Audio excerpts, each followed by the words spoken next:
Hello, my name is Hemant Sharma and I am a technical engineer for Dynalog India Limited's educational product. Today, we will be talking about Dyna-85, which is a low-cost single-board computer based on 8085 microprocessor designed specially for training and development. The purpose of this video is to give you a brief overview on Dyna-85 and to show you how easy it is to operate and run the kit. To begin with, firstly, let us see what do we get when we unpack our kits. So this is a Dyna-85 kit with an attractive lightweight wooden enclosure which helps to keep it dust free.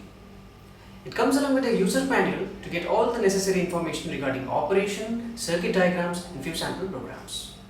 We also provide a CD which comes with a demo software in order to connect with the personal computer. A set of cables which includes your 50-pin, your 26-pin and your 10-pin and your 7-pin connector for interfacing and further expansion. We also provide a switch mode power supply which comes with a rating of 5 volt plus minus 12 volt and the current rating of 1 ampere to power up the device.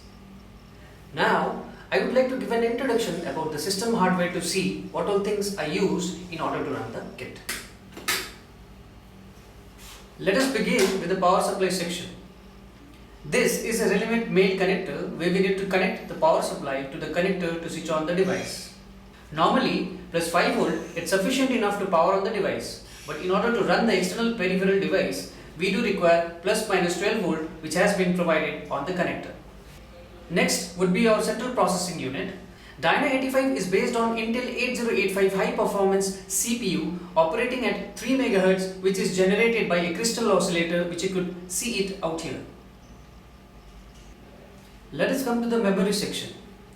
A powerful and user-friendly 16 KB system monitor has been provided on 27128 EEPROM.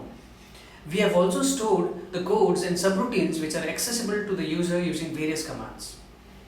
A 6264 RAM with 3.6 volt nickel-cadmium battery backup which consists of 8 KB memory is provided on board for fetching and executing the codes. One extra 28-pin socket is provided for memory chip so that further expansion of RAM EEPROM is possible up to a maximum of 56 KB. Let us look into the hex keypad and display section. A keypad with 21 keys and 6-digit LED 7-segment display is provided for interaction with the system using 8279 controller in order to operate and visualize the data on it. For further detail regarding the functions of each key, please do refer the manual. This is our parallel I/O interface. 46 parallel I/O lines are provided on board with 22 lines from 8155, 24 lines from 8255 programmable peripheral interface chip. These lines are bought on the insulation displacement connector named as J2 for 8155 and J3 for 8255. Now let us come towards the serial I/O interface section. Serial I/O is available through RS232 compatible port. A serial input data lines and serial output data lines are used under software control for serial operation. For example, if you want to transmit the data from kit to the PC or from the PC to the kit, you can connect it, you can transfer it using the 7-pin connector. This is our timer section. 3-channel of 8253 chip, a 16-bit timer counter. All the lines of 8253 are provided on IDC connector named as J7 in order to use any kind of application related to timer or counter. This is our expansion slot. It's a 50-pin IDC connector where all the address, data, control and hardware interrupt lines of a processor has been synchronized to this connector for further expansion and system interface. Rest, the components which are there in this kit are your latches, your buffer and your active and passive components. As we all know, the processing speed of a microprocessor is very fast and cannot be visualized with our naked eyes. So in order to see the operation and analyze the results, we use latches as a temporary memory. There are current amplification buffer used to maintain the current rating for running the device. So this was an overview about the system hardware so as to be familiar with the kit. Now let us begin with the operation of the kit. Before we start the programming section, certain things are to be noted. First, please to make sure the jumper settings on your board is as per factory settings in order to avoid any kind of error on kit. Second, memory mapping of user RAM starts from address C000 to FFFF. User could write the program anywhere between C000 to FFFF. Thirdly, get the program along with the hex code which has to be entered. Let us start with a simple experiment of adding two 8-bit numbers and store the result in some memory location. To begin with the experiment, let me power on the device by connecting SMPS to the kit.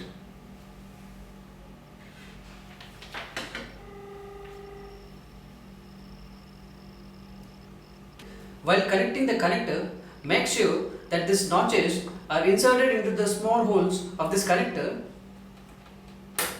and then you need to push it down to lock the connector. Now you can switch on your device. As I switch on the kit, you could see a friend displayed on the 7-segment display, which indicates that the kit is in working condition and can proceed ahead for further programming. First, we need to reset the kit using key RES.